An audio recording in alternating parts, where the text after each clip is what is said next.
love it. You should be a fashion designer. Say yes to the dress. Hey, you girls playing dress up? Yeah, Shelly's putting on a fashion show so she can change her clothes super fast. It's like those fashion montages in the movies. And look, Kathy braided my hair. She sure did. Why are you laughing? It's just you're all so girly. Let's do each other's hair and play dress up. Are you gonna read each other's diaries and play truth or dare? Well, you guys are just grunting and hitting each other. They call it kung fu. Well, we gotta stay in shape for our jobs, but you don't have to be such girly girls. We're just having fun. It's not like this is all we ever do, but Shelly's power is changing clothes, so of course we're gonna do it sometimes. Go work on a car. Hey, that reminds me, Lee's car came. He's been so preoccupied with that Nobel Prize he hasn't thought about it. Yeah, now that we're not confined to the base, let's go check it out.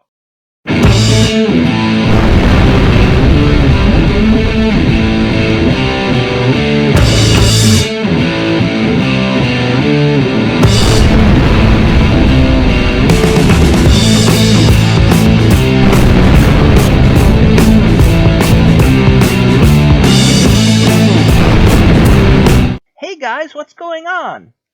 Lee's writing his acceptance speech. Well, I'm trying to. I really don't know what to say.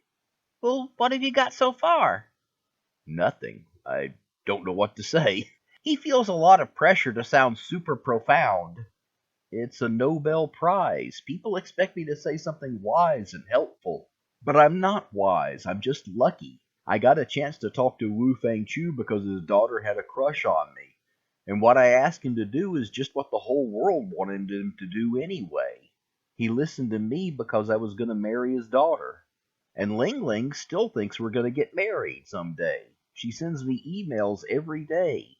I try to be polite to her because I'm afraid her dad might do something crazy, but I really wish she'd stop. I thought she told you goodbye in Chengdu because she saw that you wanted to be with me. I know that's what she told you, but I don't know what she really said after you left, because that's when I stopped being able to understand Chinese. Well, has she said anything about me in her emails? Oh, God, yes. She's okay with you for now because she thinks you're going to grow old and die. Then when I get over you, I'll go to her. I'm scared to tell her you're immortal now. Well, she's going to find out. What then? I don't know. I told you I'm not wise. Well, Lee, if you're not wise, then talk to someone who is. Oh, yeah. I guess I could talk to Father William or Dr. Weird. Yeah, they can probably help with this speech, too. So, can we go look at your car now? Oh, yeah, I completely forgot about the car. Let's go. Wan Huin, I just heard something the princess is going to want to know. It's about Swan Song.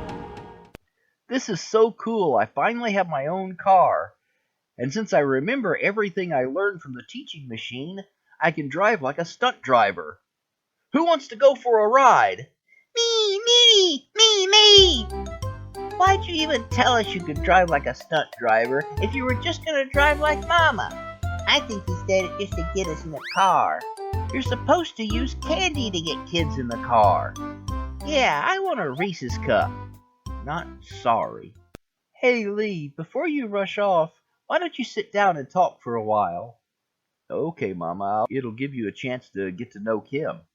I'll go fix us some tea. You need a hand, Mama? No, you sit down and talk to your mother. I'll get Eddie to help me.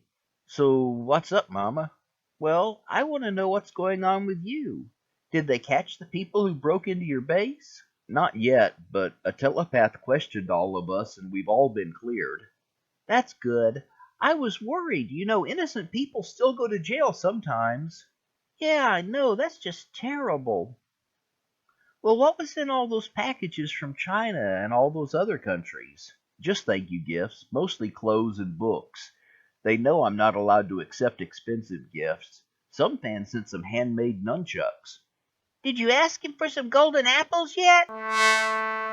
Listen, Lee, your dad said that if he had a golden apple, He wouldn't have to keep running from the Volsung Hunter. He's not out to take over the world. He just wants to settle down and live. Thank you, Eddie. Isn't that why Donner gave you one?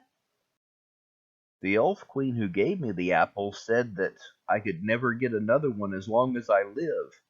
But I can ask Donner if he can take Dad to Asgard. I don't know what he'll say, so I can't promise anything. Mama, if Dad gets an apple, is he gonna come back here and live with us? Yeah, he'll be my daddy, and then I'll be a Volsung, and I'll get superpowers like you. So what are you gonna do? The only thing I can do, send an email to Donner. Well, is Donner gonna give golden apples to every Volsung that asks? I don't know. I didn't promise anything. Even if Donner agrees to take him to Asgard, Lily might not want to give him an apple. I don't know how she decides who to give them to. Oh, play me some mountain music, like Grandma and Grandpa used to play. Then I'll float on down the river to a Cajun hideaway. That's probably my mom. Hello, Lee. Hello, who is this? I'm your dad. You're calling from Mama's house? I need to talk to you, Lee. I know you've already heard about the Volsung Hunter, but I want to talk to you about it. Could you come to your grandma's house? Sure, I can be there in a minute. Lee, this could be a trap. A trap? You don't know what your dad sounds like. What if that was the Volsung Hunter? Dr. Weird said it wouldn't come for me till I'm 18. I'm 16. That was before you ate the golden apple. That could change things. Hey everyone, listen up. We're going to Lee's house. It might be nothing, but he could be in danger. I sure hope you're wrong. Me too. I saw the Volsung Hunter when I was a kid. It killed my dad. That's why we came to America. Here in America, we thought we were free. We still had to hide our power so people wouldn't call us witches, but nobody heard about the Volsung Hunter for a long time. We thought we'd left him behind. Then in the 1800s, everything changed. Rumors started spreading. The hunter had come to America. A lot of us headed out west. I moved to California. Then, right before the Civil War, I joined the Navy. I was sailing around the Pacific for a long time, sometimes in the Navy, sometimes in the Marines. After World War II, I quit. That's when I moved to Alabama, where I ran into my old friend Vidar, Melissa's dad. By this time, the Volsung didn't have much of a community anymore, and Vidar and I were out of the loop. We even thought we might be the last Volsung left. But with all the mutants running around, we thought maybe the hunter couldn't tell who was a Volsung anymore. We even tried being superheroes for a while.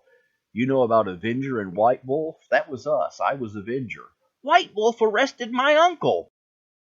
Anyway, after a few years, we hadn't heard from the hunter or any other Volsung, so we decided to settle down.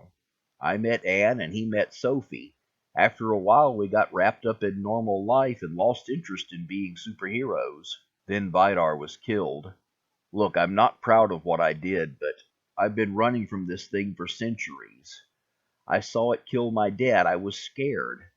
And after you've made a habit of dropping everything and moving, it was just easy to do.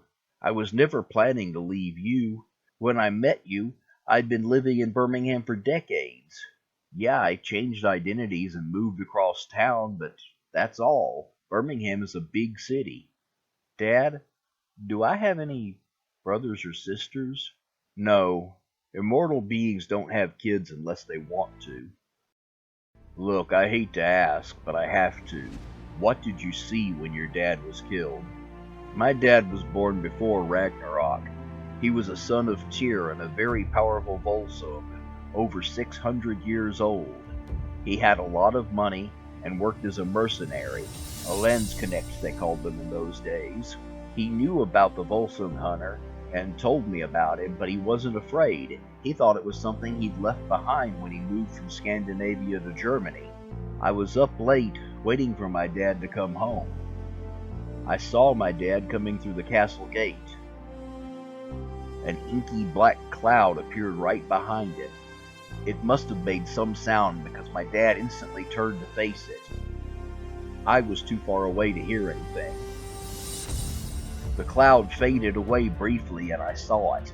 It was a humanoid monster taller than my dad, all cast in shadows and holding a giant sword. After that, the cloud grew and covered them both. When it disappeared, my dad was dead. His head was cut off and his sword was broken, just like all of the hunter's victims.